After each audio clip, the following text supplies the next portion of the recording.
номер один, зачем я так стремился на Мартиник. Спинкерпол. Мы с ней друг друга по всему миру искали. И наконец-то встретились на Мартинике. 2 года почти прошло. С момента ее потери до момента новой. Все паруса снял. И их проверили в Incident Sales. Все отлично.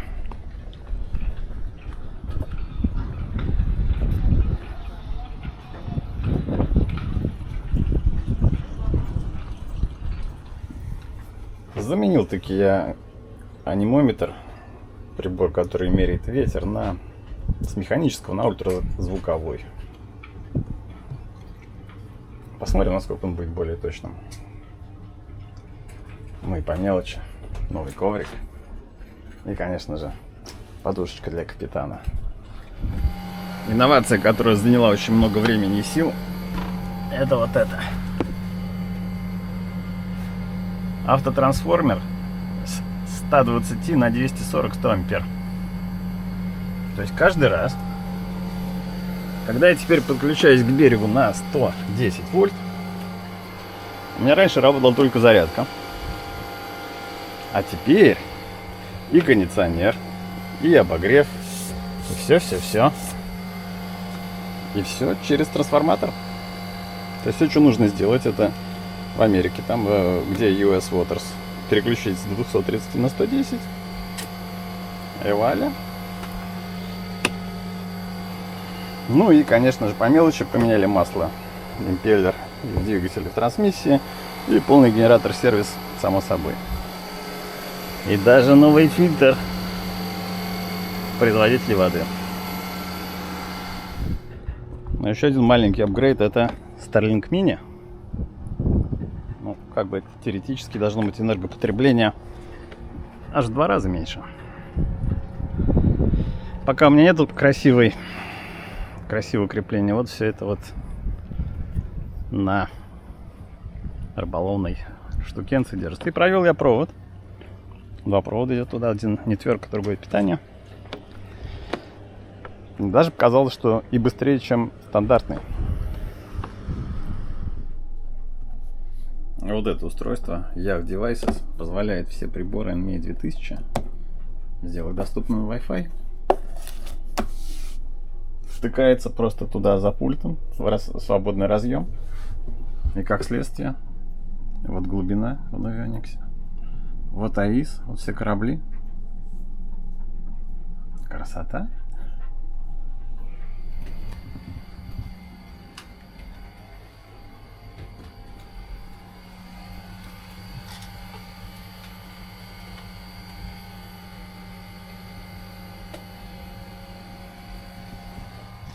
Вот любопытное устройство я приобрел. SodaStream. То есть позволяет делать газированную воду одним нажатием кнопки. Magic.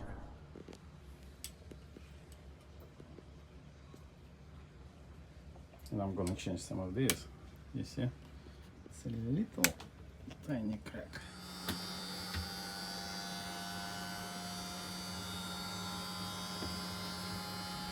No, sounds like a plan. And I lock the seacock, the main seacock. Seacock for the neck.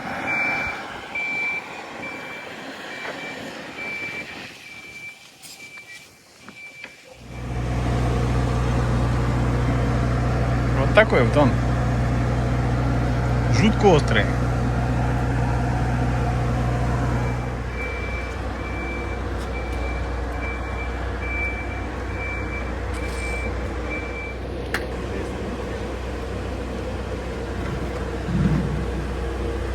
Ну вот как-то так. No.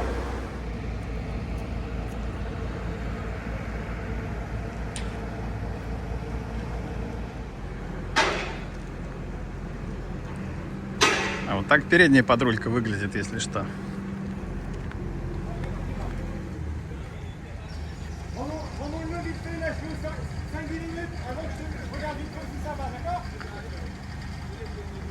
Мне сказали, что 1 секунда работы подрульки потребляет 300 ватт.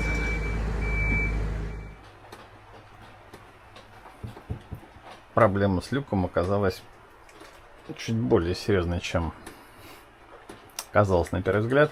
Вся резиночка, вся резиночка, с ней что-то произошло. Она утратила эластичность и стала... Вот. Но это пока. Сейчас этот дождь кончится, резиночку поставим, и все будет хорошо.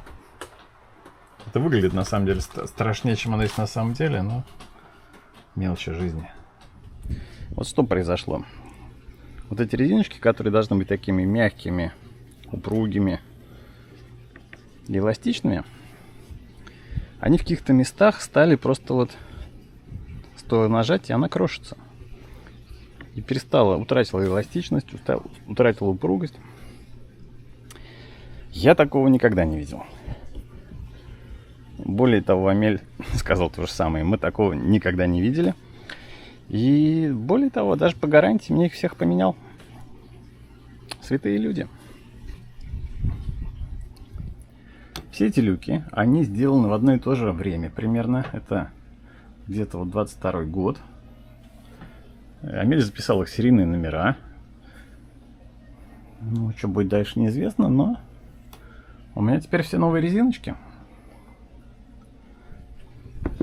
Вещь, которую я понял, что нет ничего хуже, чем лодка, у которой текут люки. Или вообще лодка, которая протекает.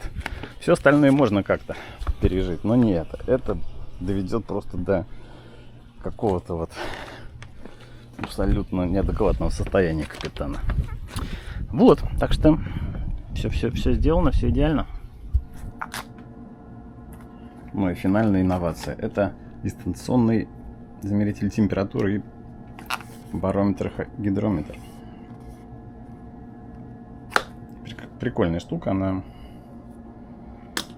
позволила мне их разместить по всей лодке, во всех кабинах, в холодильнике, внутри морозилки, внутри моторного отсека. Все на приложении, все удобно, все очень быстро. И батарейки хватает примерно года на 1,5-2, что тоже хорошо. Sensor Blue называется. Прекрасная вещь. А на этом все.